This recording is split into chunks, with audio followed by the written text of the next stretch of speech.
Subukin ko naman tunay at baka matanaw at baka matanaw ninyo ang tunay na ganito kasi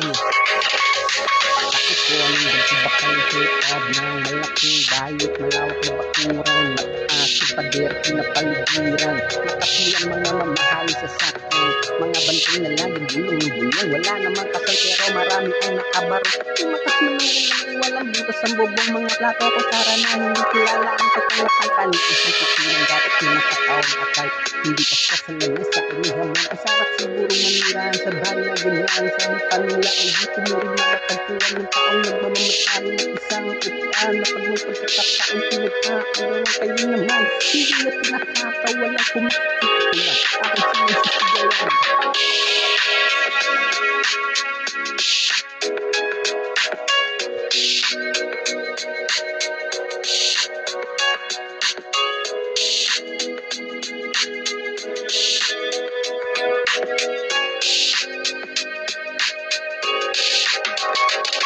Mawalang galang na po sa taong nakaupo, alam niyo ba pagtakang ng bigas namin ay di puno, ang dinding ng bahay namin ay pinagtagtig-tapig yero sa gabi ay sobrang init na tuloy-tuloy ng yero na di kayang bilhin upang ilagay sila ng pinakulog tubig sa limang kakuling-uling gamit ang panggatong na inamid lamang sa estero na nagsisilbi kusina sa umaga ang banyo ang aking inang na may tiyaman ng isang kaldero na nagagamit lang pag ang aking ama ay sinag pero kulang pa rin kulang ito yung asin sikit pa rin sa naghatid pagkakasahin di ko alam kung talagang maraming harang umataas lang yung bakit may nagbubulag-bulaga lamang po kayo kahit sa dami ng pera nyo walang pero pagsabi nyo